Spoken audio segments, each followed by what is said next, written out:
जय हिंद साथियों, स्वागत है एक बार फिर आप सभी का वोकल एकेडमी के यूट्यूब चैनल पे। साथियों, हमने पिछली क्लास में क्या पढ़ रहे थे? पीरियोडिक टेबल, आवर्त सारणी। और आवर्त सारणी के दो पार्ट बना चुके हैं। तो जिन्होंने पहली वीडियो नहीं देखा है, इससे पहली वीडियो नहीं देखा है, वे प्लेलिस्ट में जाके पहली वीडियो देख ले। अब आज हम बात करेंगे, उससे आगे कंटिन्यू करेंगे। तो आज पढ़ेंगे पीरियोडिक प्रॉपर्टी। दोस्तों, यहाँ से क्वेश्चन पूछे जाते हैं, तो आइए देखते हैं पीरियोडिक प्रॉपर्टी क्या होती है। ठीक है, हम यहाँ से जैसे परमाणु त्रिज्या, एटॉमिक रेडियस क्या होता है दोस्तों? जब हम आवर्त में बाएं से दाएं जाते हैं, ये तीर का निशान इधर लगा है, मीन्स लेफ्ट से राइट जाएंगे, बाएं से दाएं जाएंगे तो क्या होता है? परमाणु त्रिज्या, एटॉमिक रेडियस या इलेक्ट्रॉन त्यागने की क्षमता, ऑक्सीकरण लक्षण, अपचायक लक्षण, क्षारीय लक्षण और धात्विक लक्षण, बाएं से दाएं जाने पर ये सब लक्षण क्या होता है? घटता है। ठीक है दोस्तों, ये सब लक्षण घटता है। और कहाँ तक घटता है? हाइड्रोजन ग्रुप तक, 17वें ग्रुप तक। 18वें में हम जानते हैं एक्री गैस है, तो 18वें के लिए ये सब क्या होते हैं कि ये तब केवल कहाँ तक घटते हैं? तो हाइड्रोजन ग्रुप तक, जिसमें क्लोरीन, क्लोरीन, ब्रोमीन, आयोडीन ये सब पाए जाते हैं। अब देखिए परमाणु त्रिज्या कैसे घटती है, एटॉमिक रेडियस कैसे घटती है, तो इस पर बात करते हैं। तो एटॉमिक रेडियस कैसे घटती है, जैसे हम देखें कि हम लिथियम से मान लेते हैं, स्टार्ट करते हैं। तो सबसे कम एटॉमिक नंबर क्या होगा? सबसे कम एटॉमिक रेडियस किसका होगा? सबसे कम एटॉमिक रेडियस जो होगा वो होगा हाइड्रोजन का। ठीक है, सबसे कम होगा हाइड्रोजन का। अब देखिए लेफ्ट से राइट तक जा रहे हैं, तो जैसे लिथियम का एटॉमिक, देखिए लिथियम का अगर हम इलेक्ट्रॉनिक कॉन्फ़िगरेशन करेंगे, इलेक्ट्रॉनिक विन्यास करेंगे, तो लिथियम का एटॉमिक नंबर कितना होता है?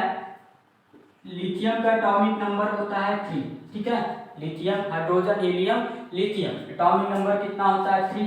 अब इसका इलेक्ट्रॉनिक कॉन्फ़िगरेशन करेंगे 2, क्या होगा? 1। ठीक है, 2, 1। अब देखिए इसके प्रथम जो सेल होगा, अगर यहाँ पे ये क्या है? न्यूक्लियस है। न्यूक्लियस में क्या होंगे? न्यूक्लियस में न्यूट्रॉन प्लस क्या होंगे? प्रोटॉन होंगे। न्यूट्रॉन प्लस प्रोटॉन होंगे। अब न्यूक्लियस के बाहर जैसे जाएंगे तो यहाँ पे इस सेल में, ये प्रथम सेल है, यहाँ पे क्या होंगे? 2 इलेक्ट्रॉन, यहाँ पे 2 इलेक्ट्रॉन, इसके बाद 1 इलेक्ट्रॉन। ठीक है, यहाँ पे क्या होगा? 1 इलेक्ट्रॉन। और जैसे जैसे हम लेफ्ट से राइट जाते हैं तो हाइड्रोजन, हीलियम, लिथियम के बाद क्या आएगा? बेरिलियम। अब बेरिलियम का होता है 4, तो ये क्या होगा? 2, 2। इसके बाह्य कोश में इलेक्ट्रॉनों की संख्या क्या होगी? बढ़ती जाएगी। बाएं से दाएं जाने पर बाह्य कोश में इलेक्ट्रॉनों की संख्या क्या होगी? बढ़ती जाएगी। तो जो न्यूट्रॉन की संख्या है बीच में और इलेक्ट्रॉन की संख्या बाहर ज्यादा होती जाएगी। तो अब सेलों की संख्या नहीं बढ़ेगी। सेलों की संख्या यहाँ पे कितनी है? 1 और 2 है। सेल कितने हैं? 1 और 2 है। तो सेल की संख्या बाएं से दाएं जाने पे नहीं बढ़ेगी, जबकि इलेक्ट्रॉनों की संख्या, बाह्य कोश में इलेक्ट्रॉनों की संख्या क्या होगी? बढ़ती जाएगी। ठीक है, जैसे लिथियम के बाद बेरिलियम के बाद बोरान के बाह्य कोश में इलेक्ट्रॉनों की संख्या 3, और बोरान के बाद क्या आएगा? कार्बन के बाह्य कोश में इलेक्ट्रॉनों की संख्या 4, कार्बन के बाद नाइट्रोजन के बाह्य कोश में इलेक्ट्रॉनों की संख्या कितनी होगी? 5। तो जैसे जैसे हम लेफ्ट से राइट जाएंगे, बाह्य कोश में इलेक्ट्रॉनों की संख्या बढ़ेगी। अब बाह्य कोश में इलेक्ट्रॉनों की संख्या बढ़ेगी तो न्यूट्रॉन और इलेक्ट्रॉन के बीच लगने वाला आकर्षण फोर्स क्या होगा? बढ़ेगा, क्योंकि प्रोटॉन कैसा है? पॉजिटिव है, तो प्रोटॉन और इलेक्ट्रॉन कैसा है? निगेटिव है। तो प्रोटॉन और इलेक्ट्रॉन के बीच लगने वाला आकर्षण बल बढ़ेगा। इसलिए बाएं से दाएं जाने पर एटॉमिक त्रिज्या एटॉमिक रेडियस क्या होती है, घटती है, क्योंकि ये क्या होगा, थोड़ा सिकुड़ेगा। क्योंकि कक्षा सेल की संख्या कितनी है, 2। सेल की संख्या बाएं से दाएं जाने पर नहीं परिवर्तित होती, समान रहती है, लेकिन बाह्य कोश में इलेक्ट्रॉनों की संख्या क्या होती है, बढ़ती है। ठीक है, अब यही हम टॉप से अगर वर्ग में ऊपर से नीचे आए, वर्ग में ऊपर से नीचे आए तो परमाणु त्रिज्या क्या होती है, बढ़ती है। वर्ग में ऊपर से नीचे आए तो परमाणु त्रिज्या क्या होती है, बढ़ती है, जबकि आवर्त में बाएं से दाएं जाने पर परमाणु त्रिज्या क्या होती है, घटती है। जैसे बात करें लिथियम, लिथियम के बाद क्या होता है, सोडियम आएगा वर्ग में ऊपर से नीचे, लिथियम के बाद सोडियम, फिर पोटेशियम, फिर रुबिडियम, इस तरह आएगा। अब इसका जब इलेक्ट्रॉनिक कॉन्फ़िगरेशन करेंगे इसका होता है 2,1। ठीक है, अब इसका जब इलेक्ट्रॉनिक कॉन्फ़िगरेशन करेंगे 2,8,1, इसमें बाह्य कोश में इलेक्ट्रॉनों की संख्या तो समान होगी। जब वर्ग में ऊपर से नीचे आएंगे तो बाह्य कोश में इलेक्ट्रॉनों की संख्या तो समान होगी, लेकिन सेल की संख्या क्या हो रही है, बढ़ रही है। जब टॉप से बॉटम में आएंगे बाह्य कोश में इलेक्ट्रॉनों की संख्या समान होगी। जैसे इसका करें 2,8, देखिए इसका कितना होता है, 29। अब देखिए 2,8,8 क्या होगा, 1। ठीक है, 8 8 16, 16 2 18 1 19। तो बाह्य कोश में इलेक्ट्रॉनों की संख्या तो समान है, टॉप से बॉटम में आने पर बाह्य कोश में इलेक्ट्रॉनों की संख्या समान है और सेलों की संख्या क्या हो रही है, बढ़ रही है। अब सेलों की संख्या बढ़ेगी तो सेलों की संख्या अगर बढ़ेगी तो इसकी एटॉमिक रेडियस क्या होगी, बढ़ेगी, क्योंकि एटॉमिक रेडियस क्या है, न्यूक्लियस और बाह्य कोश में बाह्य सेल के बीच का जो डिस्टेंस है वही क्या है, एटॉमिक रेडियस है। अब यहाँ डिस्टेंस क्या हो रही है, बढ़ रही है, डिस्टेंस क्या हो रही है, धीरे धीरे 3 कक्षा आ गई। ठीक है, 2 के बाद 3, 2 के बाद 3 और 3 के बाद 4। तो एटॉमिक रेडियस टॉप से बॉटम आने पे क्या होगा, बढ़ता है, जबकि लेफ्ट से राइट जाने पे क्या होगा, घटेगा। ठीक है, और यहाँ पे सेल की संख्या क्या होगी, समान होगी, बाह्य कोश में इलेक्ट्रॉनों की संख्या बढ़ेगी लेफ्ट से राइट जाने पे, और टॉप से बॉटम में आने पे बाह्य कोश में उपस्थित इलेक्ट्रॉनों की संख्या समान होगी, जबकि सेल की संख्या क्या होगी, कंटिन्यू इंक्रीज होगी। तो सबसे कम एटॉमिक रेडियस किसका है, हाइड्रोजन का, और सबसे ज्यादा एटॉमिक रेडियस किसका होगा, सबसे ज्यादा इलेक्ट्रॉनिक रेडियस या एटॉमिक रेडियस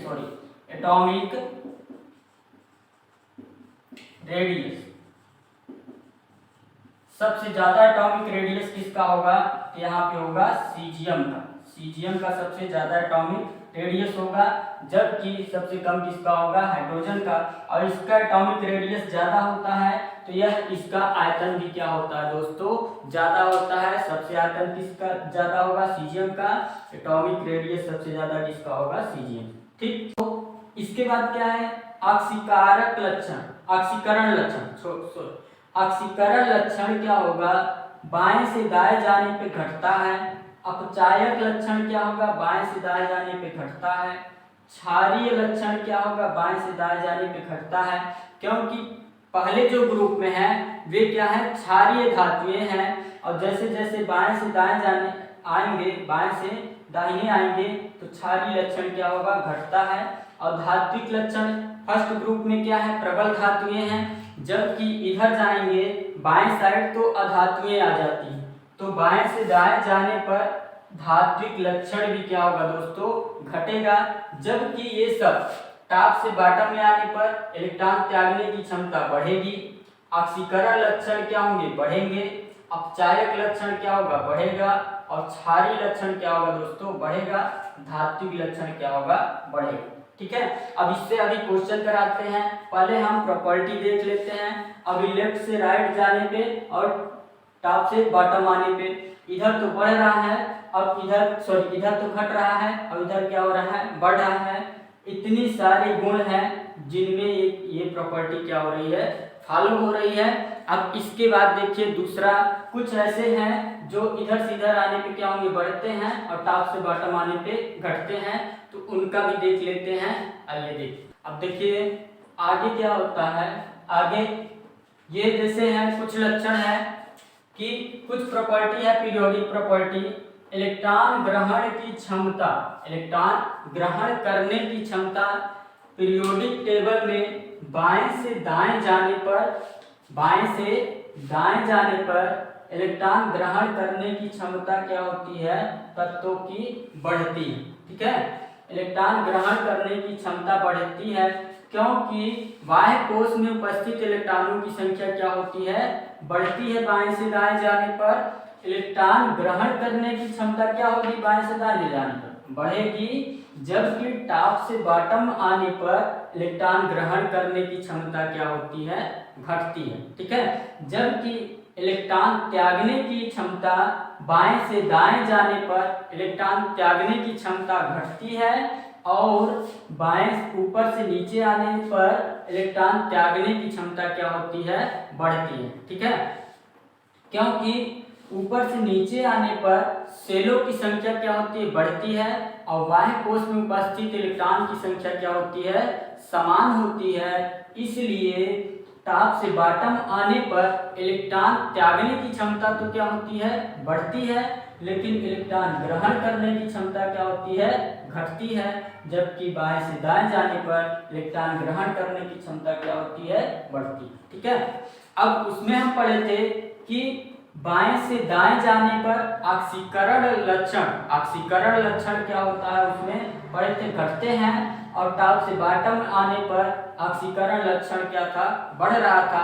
अब इसी का जस्ट अपोजिट क्या है, अपचयन लक्षण बाएं से दाएं जाने पर बढ़ेगा, बाएं से दाएं जाने पर अपचयन लक्षण क्या होगा, बढ़ेगा, जबकि टॉप से बॉटम आने पर अपचयन लक्षण क्या होगा, घटता है। ठीक है दोस्तों, अब देखिए अपचयन लक्षण ये ऑक्सीकारक लक्षण है, वहां अपचायक लक्षण बताए थे, यहाँ पे ऑक्सीकारक लक्षण। अब ऑक्सीकरण और ऑक्सीकारक में डिफरेंट है। ठीक है, ऑक्सीकारक, ऑक्सीकरण क्या होता है, वह अभिक्रिया जिस अभिक्रिया में, ठीक है, कोई तत्व या कोई तत्व ऑक्सीजन से योग करके एक नया तत्व बनाए तो वो अभिक्रिया क्या कहलाती है, ऑक्सीकरण अभिक्रिया। अब ऑक्सीकारक लक्षण क्या होता है कि बाएं से दाएं जाने पर क्या होगा, ऑक्सीकरण लक्षण बढ़ता है, जबकि टॉप से बॉटम आने पे क्या होता है, घटता है। ठीक है, तो प्रबल ऑक्सीकारक कौन होगा, प्रबल ऑक्सीकारक, यहाँ से क्वेश्चन हमको वन लाइन याद करना है कि प्रबल ऑक्सीकारक कौन होगा, प्रबल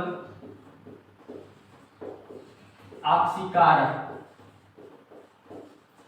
अब इसमें क्या अक्रिय गैसों को नहीं लेना है, तो प्रबल ऑक्सीकारक तत्व कौन सा हो जाएगा, फ्लोरीन। प्रबल ऑक्सीकारक तत्व कौन सा होगा, फ्लोरीन। और प्रबल, देखिए सबसे कम ऑक्सीकारक कौन होगा, सबसे कम ऑक्सीकारक, और टॉप से बॉटम आ रहे हैं तो क्या हो रहा है, घट रहा है, बाएं से दाएं जाने पर क्या हो रहा है, बढ़ रहा है, तो प्रबल ऑक्सीकारक तत्व कौन सा हो गया, फ्लोरीन। जबकि न्यूनतम ऑक्सीकारक टॉप से बॉटम आ रहे हैं तो क्या हो रहा है, घट रहा है, तो न्यूनतम ऑक्सीकारक, न्यूनतम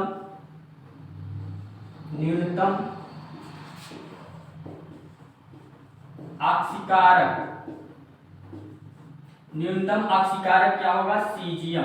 न्यूनतम ऑक्सीकारक क्या होगा, सीजियम। ठीक है, इतनी प्रॉपर्टियां क्या होती हैं, इतनी जो प्रॉपर्टी गिवन है ये टॉप से बॉटम आने पे घटेगी और बाएं से दाएं जाने पे क्या होगी, बढ़ेगी। ठीक, अब अधात्विक लक्षण, धात्विक लक्षण बाएं से दाएं जाने पे क्या होता है, घटता है, और टॉप से बॉटम आने पे बढ़ता है, जबकि अधात्विक लक्षण बाएं से दाएं जाने पे क्या होगा, बढ़ेगा, क्योंकि इधर सारी क्या है, अधात्वीय हैं, तो अधात्विक लक्षण बाएं से दाएं जाने पे बढ़ता है और टॉप से बॉटम आने पे क्या होगा, घटेगा। उसके बाद अम्लीय लक्षण, अम्लीय लक्षण भी क्या होगा, बाएं से दाएं जाने पे क्या होगा, अम्लीय लक्षण क्या होगा, बढ़ेगा, बाएं से दाएं जाने पर अम्लीय लक्षण बढ़ेगा, जबकि क्षारीय लक्षण क्या था, घट रहा था, और टॉप से बॉटम आने पे अम्लीय लक्षण क्या होगा, घटेगा। ठीक है, विद्युत ऋणात्मकता, विद्युत ऋणात्मकता क्या होती है दोस्तों, इलेक्ट्रॉन को अपनी ओर आकर्षित करने का गुण, इलेक्ट्रॉन को अपनी ओर आकर्षित करने का गुण ही क्या कहलाता है? विद्युत ऋणात्मकता। ठीक है, तो अब देखिए बाह्य कोश में बाएं से दाएं जाने पर बाह्य कोश में इलेक्ट्रॉनों की संख्या बढ़ रही थी, सेलों की संख्या समान थी, तो विद्युत ऋणात्मकता बाह्य कोश में इलेक्ट्रॉन की संख्या ज्यादा रहेगी और इलेक्ट्रॉन की कम आवश्यकता रहेगी, तो वो जल्दी से क्या होगा? आकर्षित कर लेगा अपनी ओर। इसलिए बाएं से दाएं जाने पर विद्युत ऋणात्मकता क्या होती है? बढ़ती है। तो सबसे अधिक विद्युत ऋणात्मक तत्व कौन सा होगा? सबसे अधिक विद्युत ऋणात्मक तत्व कौन होगा? फ्लोरीन। ठीक है, और सबसे कम होगा, नीचे टॉप से बॉटम आ रहा है, क्या हो रहा है? घट रहा है, तो न्यूनतम कौन होगा? सीजीएम। आयनन विभव, अब देखिए आयनन विभव क्या है कि किसी गैसीय परमाणु में से अंतिम इलेक्ट्रॉन को, ठीक है, अंतिम इलेक्ट्रॉन को निकालने के लिए जितनी मिनिमम ऊर्जा आवश्यक होगी, किसी गैसीय परमाणु के बाह्य कोश में से अंतिम इलेक्ट्रॉन को निकालने में जितनी मिनिमम ऊर्जा की आवश्यकता होगी, वही क्या हो, जितनी अधिकतम ऊर्जा की जितनी मिनिमम ऊर्जा की आवश्यकता होगी, वही क्या कहलाता है? आयनन विभव ऊर्जा। ठीक है, अब सबसे अधिक आयनन विभव इधर से इधर जा रहा है, क्या हो रहा है? बढ़ रहा है, और टॉप से बॉटम आएंगे तो क्या होगा? घटेगा। तो सबसे अधिक आयनन ऊर्जा किसकी होगी? हीलियम की। सबसे अधिक आयनन ऊर्जा किसकी होगी? हीलियम की। जबकि सबसे कम आयनन ऊर्जा किसकी होगी? सीजियम की। ये सबसे कम, ये सबसे अधिक। तो सबसे अधिक आयनन ऊर्जा किसकी होगी? हीलियम की, और सबसे कम आयनन ऊर्जा किसकी होगी? सीजियम की, Cs। ठीक है, अब इलेक्ट्रॉन बंधुता, इलेक्ट्रॉन एफिनिटी। तो इलेक्ट्रॉन बंधुता क्या होती है? बाएं से दाएं जाने से क्या होगी? बढ़ेगी, जबकि टॉप से बॉटम आने से क्या होती है? घटती है। लेकिन अपवाद ये है कि जो बाएं ऊपर से नीचे आ रही, क्या हो रही? घट रही है। अब फ्लोरीन 17वें ग्रुप में चलेंगे तो फ्लोरीन के बाद क्या आएगा? क्लोरीन, क्लोरीन के बाद ब्रोमीन, और ब्रोमीन के बाद आयोडीन, ये सब आएंगे। अब टॉप से बॉटम आने पे तो क्या हो रही? घट रही है। लेकिन यहाँ एक अपवाद होगा कि सबसे अधिक इलेक्ट्रॉन बंधुता किसकी होती है? क्लोरीन की। किससे होगी? फ्लोरीन से अधिक हो। ठीक है, तो ये क्वेश्चन पूछा गया है, सबसे अधिक इलेक्ट्रॉन बंधुता किसकी होती है? किसको बताएंगे? क्लोरीन को। ठीक है, क्लोरीन की इलेक्ट्रॉन बंधुता क्या होती है? सबसे अधिक होती है। तो ये चार्ट याद रखना है, जो पहला वाला चार्ट बताए थे और ये वाला। अब देखिए इससे कैसे क्वेश्चन बनते हैं, उसको डायरेक्ट हम क्वेश्चन, अब क्या है, एक शार्ट नोट्स बनाएंगे जिसमें क्वेश्चन बताते हैं। ठीक है, आगे देखिए कुछ डायरेक्टली क्वेश्चन पूछे जाते हैं पीरियोडिक टेबल से, जैसे कि कुल गैसों की संख्या कितनी है? पीरियोडिक टेबल में कुल गैसों की संख्या कितनी है? तो पीरियोडिक टेबल में कुल 11 गैसें हैं। ठीक है, पीरियोडिक टेबल में ये याद रखना है, कुल गैसों की संख्या कितनी है? 11। तो कुल गैसों की संख्या है 11। जबकि कुल तत्व, जो आधुनिक आवर्त सारणी है, कुल तत्वों की संख्या कितनी है? 118। जबकि मेटल है 91, नॉन मेटल 20, और मेटलॉइड कितने हैं? 7। प्राकृतिक तत्व कितने हैं? 98। ये पिछली बात पीछे हम बता चुके हैं। जबकि जो कृत्रिम तत्व हैं वो कितने हैं? 20 है। ठीक है, अब देखिए कुल गैसों की संख्या कितनी है पीरियोडिक टेबल में? 11। और दूसरा क्वेश्चन क्या है? ब्रह्मांड में सबसे अधिक पाए जाने वाला तत्व, ब्रह्मांड में सबसे अधिक पाया जाने वाला तत्व अगर ब्रह्मांड में पूछे तो क्या होगा? हाइड्रोजन। ठीक है, हाइड्रोजन क्या होता है? पूरे ब्रह्मांड में सबसे अधिक पाया जाने वाला तत्व है। ठीक, और जो सूर्य में होता है तो हाइड्रोजन गैस जो होती है, सूर्य में भी सबसे अधिक हाइड्रोजन गैस पाई जाती है। सूर्य में सबसे अधिक पाई जाने वाली गैस, तो हाइड्रोजन से कुल कितने क्वेश्चन बनते हैं ये बता देते हैं यहीं पे। तो हाइड्रोजन की खोज किसने की? हाइड्रोजन की खोज किसने की? तो हाइड्रोजन की खोज की थी हेनरी कैवेंडिश। हेनरी कैवेंडिश ने हाइड्रोजन की खोज की थी। ठीक है, तो ये क्वेश्चन पूछा गया है कि हाइड्रोजन खोज किसने की थी? Henry Cavendish. ब्रह्मांड में पाए जाने वाला सबसे अधिक तत्व कौन सा है? हाइड्रोजन है। और सूर्य में सबसे अधिक पाए जाने वाला तत्व क्या है? हाइड्रोजन। इसके बाद क्या है? हीलियम है। और देखिए हाइड्रोजन से क्या क्वेश्चन बनता है? सबसे हल्की गैस, सबसे हल्की गैस, सबसे हल्की गैस कौन सी है? हाइड्रोजन। सबसे हल्की गैस कौन सी है? हाइड्रोजन। और हाइड्रोजन से क्या क्वेश्चन बनता है कि ये भविष्य का ईंधन, भविष्य का ईंधन भी इसको कहा जाता है, भविष्य का ईंधन या फ्यूचर फ्यूल, फ्यूचर फ्यूल। भविष्य का ईंधन किस गैस को बोलते हैं? तो हाइड्रोजन गैस को। और इसका जो ऊष्मीयमान है सबसे अधिक होता है, ऊष्मीयमान सबसे अधिक, ऊष्मीयमान सबसे अधिक होता है। और ऊष्मीयमान इसका क्या होता है? सबसे अधिक होता है। भविष्य का ईंधन सबसे हल्की गैस कौन सी है? हाइड्रोजन। ये आवर्त सारणी का पहला तत्व, आवर्त सारणी, आवर्त सारणी का पहला तत्व कौन सा है? हाइड्रोजन। तो आवर्त सारणी का पहला तत्व कौन सा है? हाइड्रोजन। और इससे क्या क्वेश्चन बनता है? तो इसकी परमाणु त्रिज्या पूरे आवर्त सारणी में सबसे कम, परमाणु त्रिज्या, परमाणु त्रिज्या सबसे कम पूरे आवर्त सारणी में इसकी क्या होती है? परमाणु त्रिज्या क्या होती है? सबसे कम। खोज किसने की? Henry Cavendish. और इससे क्या क्वेश्चन बनता है कि इसके कितने समस्थानिक, समस्थानिक, समस्थानिक। तो हाइड्रोजन के 3 समस्थानिक, कितने समस्थानिक? 3। और कौन कौन सा? तो पहला है 1H1 जिसको बोलते हैं प्रोटियम, प्रोटियम 1H1 प्रोटियम। और दूसरा क्या है? 1H2, 1H2 तो इसको ड्यूटेरियम बोलते हैं, ड्यूटेरियम, इसको क्या बोलते हैं? ड्यूटेरियम। और तीसरा क्या है? तो हाइड्रोजन के 3 समस्थानिक, प्रोटियम, ड्यूटेरियम और 1H3। और समस्थानिक क्या होती है? जिनकी परमाणु संख्या, परमाणु क्रमांक तो सेम होता है लेकिन परमाणु भार क्या होता है? भिन्न होता है। वे एक दूसरे क्या कहलाते हैं? समस्थानिक। तो हाइड्रोजन कितने समस्थानिक? 3। कौन कौन? प्रोटियम, ड्यूटेरियम और ट्राइटियम। तीसरा क्या है? Tritium, tritium. ठीक है दोस्तों, तो हाइड्रोजन कितने समस्थानिक? 3, प्रोटियम, ड्यूटेरियम और ट्राइटियम। और जो ड्यूटेरियम होता है इसको डी से डिनोट करते हैं। ड्यूटेरियम क्या होता है? डी से।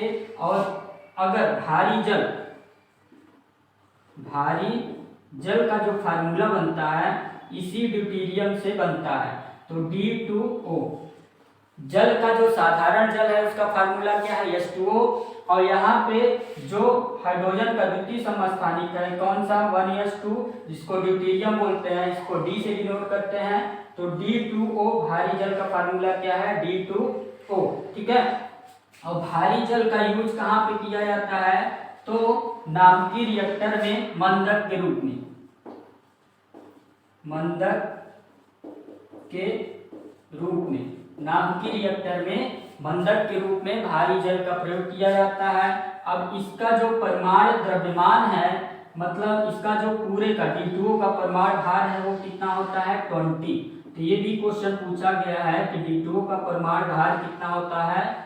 परमाणु भार कितना होता है? 20। D2O का परमाणु भार कितना होता है? 20। ठीक है दोस्तों, तो हाइड्रोजन से इतने क्वेश्चन याद रखने हैं कि हाइड्रोजन खोज किसने की?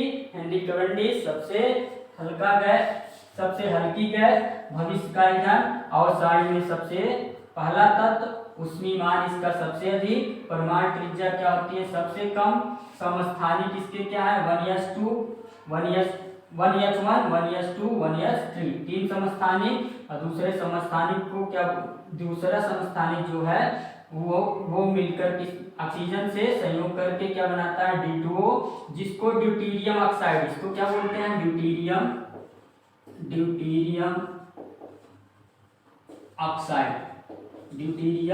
ऑक्साइड। और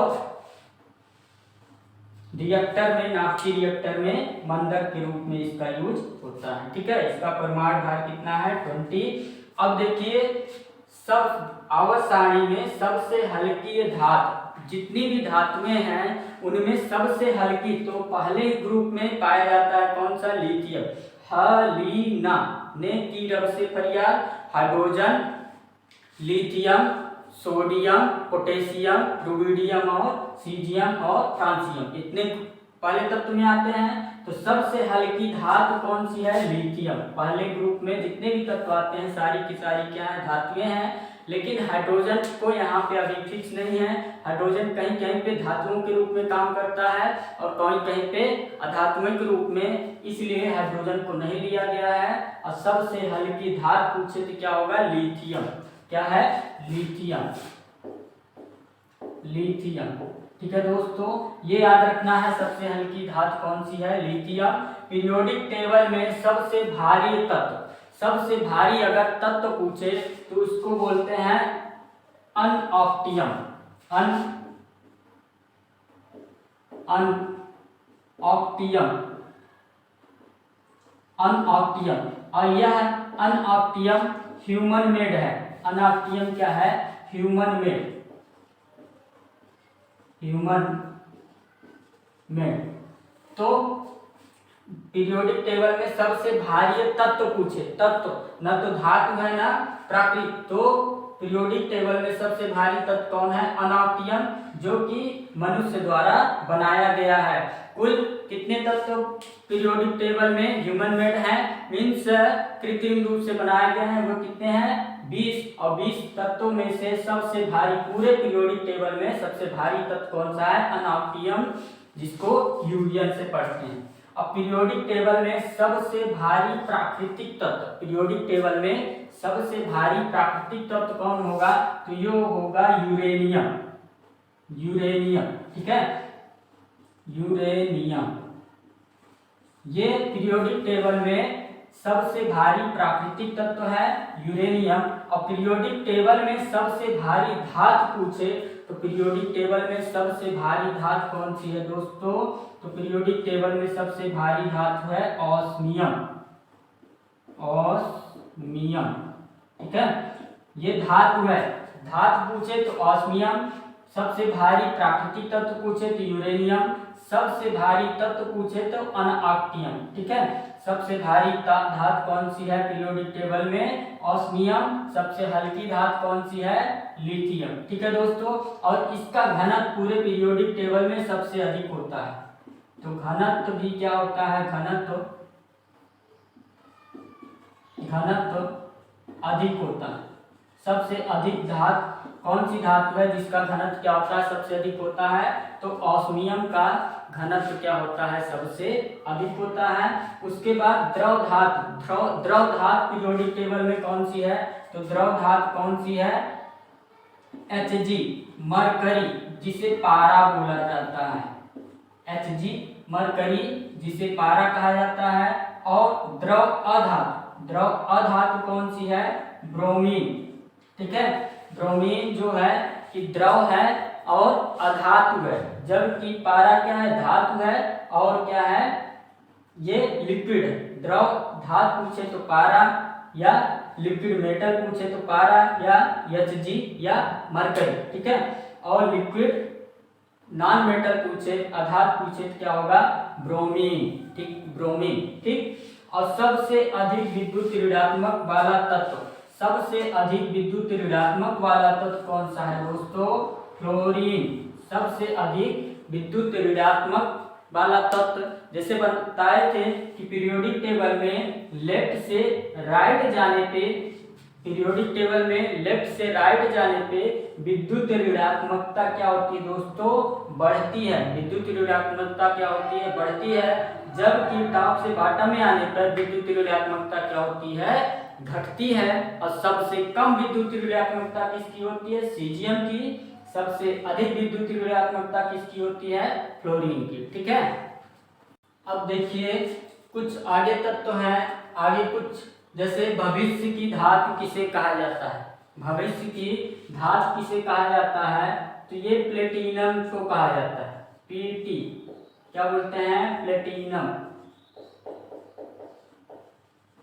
भविष्य की धातु किसे कहा जाता है, प्लेटिनम। यह क्या होती है, एक अक्रिय धातु है। ठीक है, ये किसी से जल्दी क्रिया नहीं करती, तो अक्रिय धातु जैसे प्लेटिनम हो गया, गोल्ड हो गया, और ये दोनों कैसी धातुएं हैं, अक्रिय धातुएं हैं। भविष्य की धातु किसे कहा जाता है, प्लेटिनम को। इसको व्हाइट गोल्ड भी कहा जाता है, व्हाइट गोल्ड। तो व्हाइट गोल्ड किस धातु को कहा जाता है, प्लेटिनम को। और दूसरा क्या है क्वेश्चन, तो सर्वाधिक आयनन विभव वाला तत्व, सर्वाधिक आयनन विभव वाला तत्व। तो सर्वाधिक आयनन विभव वाला तत्व क्या बताए थे, हीलियम। सर्वाधिक आयनन विभव वाला तत्व क्या होता है, हीलियम। और हीलियम से क्या क्वेश्चन बनता है दोस्तों, तो हीलियम से क्या क्या क्वेश्चन बनता है, तो हीलियम से क्वेश्चन बनता है सबसे हल्की अक्रिय गैस, सबसे हल्की अक्रिय गैस। सबसे हल्की गैस कौन थी, तो सबसे हल्की गैस हाइड्रोजन थी। और सबसे हल्की अक्रिय गैस कौन होगी, तो हीलियम। सबसे हल्की, सबसे हल्की अक्रिय गैस, अक्रिय गैस, सबसे हल्की अक्रिय गैस कौन सी होगी, हीलियम। गुब्बारे में भरे जाने वाली गैस, गुब्बारे में भरी जाने वाली गैस, गुब्बारे में भरी जाने वाली गैस कौन सी है, हीलियम। और वायुयान के टायर में, वायुयान के टायर में भरी जाने वाली गैस कौन सी है, हीलियम। और गोताखोर जो ऑक्सीजन सिलेंडर यूज करते हैं, ऑक्सीजन सिलेंडर में, ऑक्सीजन सिलेंडर में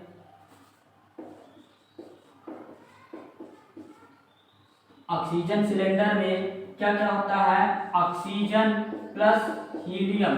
तो गोताखोर जो यूज करते हैं ऑक्सीजन सिलेंडर, उसमें क्या होता है, ऑक्सीजन के साथ क्या रहता है, हीलियम। क्योंकि हीलियम क्या करता है, ये ब्लड से रिएक्शन नहीं करता। और ऑक्सीजन की मात्रा 85%, हीलियम की मात्रा होती है 15%।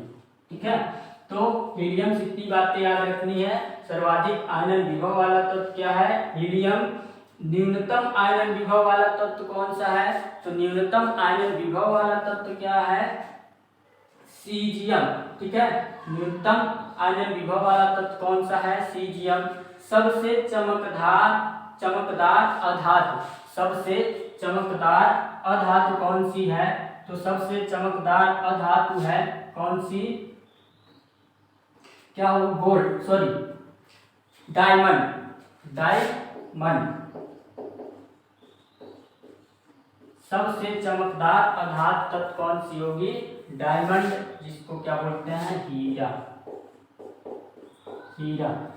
भारत में पाए जाने वाला रेडियो एक्टिव तत्व, तो भारत में पाए जाने वाला रेडियो एक्टिव तत्व कौन सा होगा, थोरियम। ठीक है, ये थोरियम भारत में सबसे अधिक पाए जाने वाला तत्व है। थोरियम भारत में पाए जाने वाला सबसे अधिक रेडियो एक्टिव तत्व है। अब थोरियम, थोरियम, थोरियम से क्वेश्चन ये बनता है कि इसके अयस्क का क्या नाम है, अयस्क। थोरियम के अयस्क का नाम क्या है, मोनाजाइट, मोनाजाइट। ये याद रखना है कि थोरियम के अयस्क का नाम क्या है, मोनाजाइट। सर्वाधिक क्रियाशील धातु, सर्वाधिक क्रियाशील धातु तो सर्वाधिक क्रियाशील धातु कौन सी है दोस्तों? सबसे क्रियाशील धातु अगर पूछे तो सबसे क्रियाशील धातु कौन सी है? सीजियम। सबसे क्रियाशील धातु सीजियम। न्यूनतम आयनन विभव वाला तत्व क्या है? सीजियम। और सबसे अधिक क्रियाशील अधातु, सबसे अधिक क्रियाशील अधातु कौन सी है? तो ये होगी फ्लोरीन। सबसे अधिक क्रियाशील अधातु फ्लोरीन। सबसे अधिक क्रियाशील धातु क्या होगी? सीजियम। प्रबल ऑक्सीकारक तत्व, प्रबल ऑक्सीकारक तत्व कौन सा होगा? फ्लोरीन। प्रबल ऑक्सीकारक तत्व कौन सा होगा? फ्लोरीन। मिट्टी के तेल में रखा जाने वाले तत्व, मिट्टी के तेल में रखा जाने वाला तत्व जो प्रथम ग्रुप के होते हैं, फर्स्ट ग्रुप में, जैसे हाइड्रोजन, लिथियम, जितने भी धातुएं हैं, लिथियम, सोडियम, पोटेशियम, तो ये लिथियम, सोडियम और पोटेशियम, तो मिट्टी के तेल में रखे जाने वाले तत्व कौन कौन से हैं? लिथियम, सोडियम और पोटेशियम। और इन्हें क्या होती हैं? ये क्षारीय धातुएं होती हैं, क्षारीय धातुएं होती हैं। इन्हें चाकू से काटा जा सकता है, चाकू से काटा जा सकता है। अब मिट्टी के तेल में इसलिए ये रखते हैं कि ये क्रियाशील धातुएं हैं, फर्स्ट ग्रुप के जितने भी तत्व हैं क्रियाशील धातुएं हैं, ये तुरंत क्या कर लेती है? बाहर रखेंगे खुला में तो ये रिएक्शन कर लेती है, ठीक है, तुरंत क्रिया कर लेगी। और इनमें से फर्स्ट ग्रुप में सबसे अधिक क्रियाशील धातु अगर है तो वो क्या है? सीजियम। ठीक। सर्वाधिक इलेक्ट्रॉन बंधुता, सर्वाधिक इलेक्ट्रॉन बंधुता किस तत्व की होगी? ये क्लोरीन की होगी, क्लोरीन की,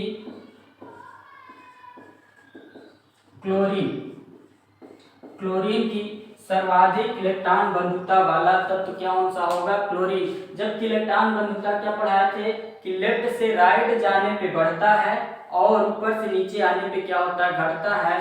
तो यहाँ पे अपवाद है, फ्लोरीन तो क्लोरीन के ऊपर है, क्लोरीन के ऊपर है, लेकिन इलेक्ट्रॉन बंधुता सबसे अधिक किसकी होती है? क्लोरीन की। सर्वाधिक इलेक्ट्रॉन बंधुता किसकी होती है? क्लोरीन की। और श्वेत तत्व किन्हें कहा जाता है? श्वेत तत्व किन्हें कहा जाता है? तो श्वेत तत्व बोला जाता है सोडियम और मैग्नीशियम को, सोडियम और मैग्नीशियम को, क्योंकि यह विकर्णी संबंध रखते हैं। ठीक है, सोडियम और मैग्नीशियम को क्या बोला जाता है? श्वेत तत्व। ठीक है, अब देखिए, अब आगे चलते हैं। आगे क्या है? पृथ्वी पर सबसे अधिक मात्रा में पाए जाने वाला तत्व, पृथ्वी पर सबसे अधिक मात्रा में पाए जाने वाला तत्व, तो वो कौन सा तत्व है? ऑक्सीजन। ठीक है, पृथ्वी पर सबसे ज्यादा मात्रा में पाए जाने वाला तत्व क्या है? ऑक्सीजन। ठीक, अगर पृथ्वी पर सबसे अधिक पाया जाने वाला तत्व पूछे तो ऑक्सीजन। और पृथ्वी के भूपर्पटी में पाए जाने वाली धातु, सबसे अधिक धातु कौन सी है? तो वो है एल्युमिनियम, Al से जिसको डिनोट करते हैं। तो पृथ्वी के भूपर्पटी में धातु कौन सी पाई जाती है सबसे अधिक? एल्युमिनियम। और तत्व पूछे तो क्या होगा? ऑक्सीजन। ठीक है, अब मानव शरीर में सबसे अधिक मात्रा में पाए जाने वाला तत्व, तो मानव शरीर में सबसे अधिक मात्रा में पाए जाने वाला तत्व भी क्या है? ऑक्सीजन। ऑक्सीजन मानव शरीर में सबसे अधिक मात्रा में पाए जाने वाला तत्व क्या है? ऑक्सीजन। अगर खनिज पूछे, मानव शरीर में सबसे अधिक पाए जाने वाला खनिज, तो खनिज मिनरल क्या होगा? खनिज क्या होगा? कैल्शियम। कैल्शियम मानव शरीर में सबसे अधिक पाया जाने वाला तत्व ऑक्सीजन। और अगर खनिज पूछे मानव शरीर में सबसे अधिक पाए जाने वाला खनिज, तो खनिज मिनरल कौन सा होगा? कैल्शियम। ठीक है, अब विद्युत का एकमात्र सुचालक आधार, विद्युत का एकमात्र सुचालक आधार, अधिकतर सारी धातुएं विद्युत की क्या होती है, सुचालक होती हैं, और सारी अधातुएं विद्युत की क्या होती हैं, कुचालक होती हैं। लेकिन विद्युत का एकमात्र सुचालक अधातु, विद्युत का एकमात्र सुचालक अधातु कौन सा है, कि ये कौन सा है, ग्रेफाइट। ग्रेफाइट, ठीक है। ग्रेफाइट विद्युत का एकमात्र सुचालक अधातु है, जिसमें विद्युत क्या होती है, प्रवाहित होती है। सबसे कठोर अधातु, तो सबसे कठोर अधातु कौन सा है, डायमंड, हीरा, हीरा या फिर डायमंड, ठीक है। सबसे कठोर अधातु कौन सी है, हीरा। सबसे चमकदार अधातु कौन सी है, हीरा, ठीक है। अब सबसे भारी नोबल गैस, सबसे भारी नोबल गैस कौन सा होगा, रेडान, रेडान, ठीक है। नोबल गैसों में कौन सा आएगा, helium, argon, helium, neon, argon, krypton, तो ये सब नोबल गैसों में आएगी। और नोबल गैसों में सबसे भारी नोबल गैस कौन सी है, रेडान, रेडान है। अब रेडान क्या होती है, कि यह एक रेडियो एक्टिव तत्व है, रेडियो एक्टिव तत्व। तो रेडान क्या है, एक रेडियो एक्टिव तत्व है। रेडान कैसा है, एक रेडियो एक्टिव नोबल तत्व है। अब यह क्या होता है, सबसे कम मात्रा में पाया जाता है, सबसे कम मात्रा में पाया जाता है, ठीक।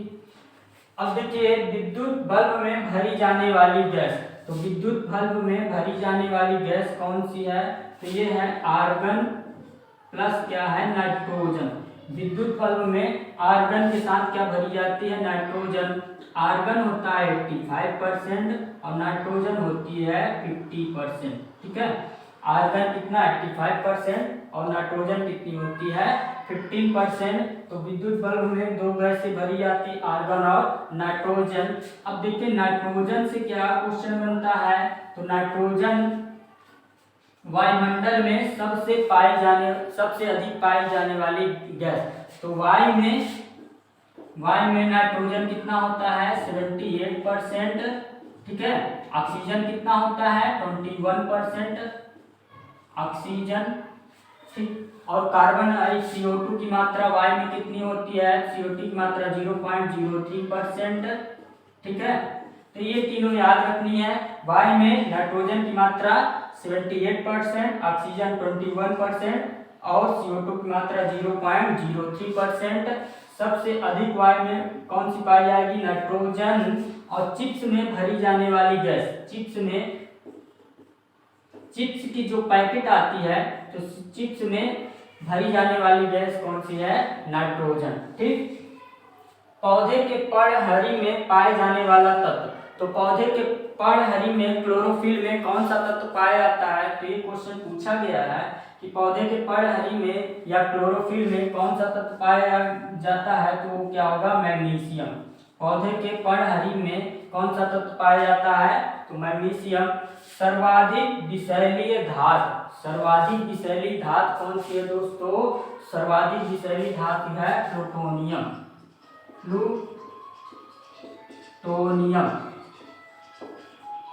सर्वाधिक विषैली धातु कौन सी है, प्लूटोनियम, ठीक है।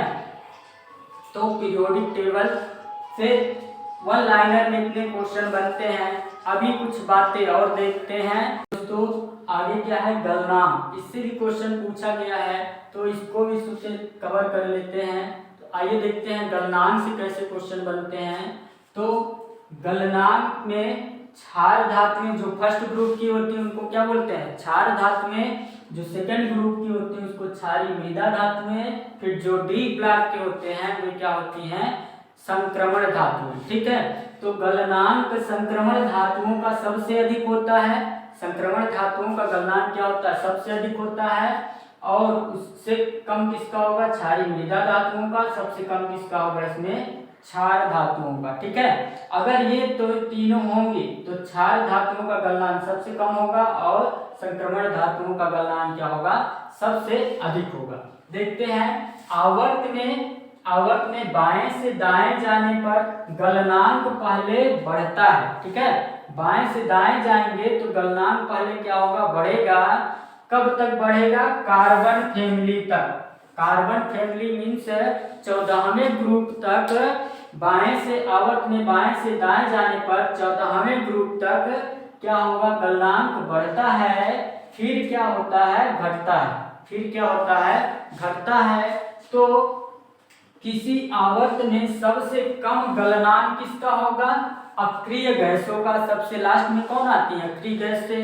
तो किसी आवर्त में सबसे कम गलनांक किसका होगा, अक्रिय गैसों का। ठीक है, सबसे कम गलनांक किसका होगा, अक्रिय गैसों का।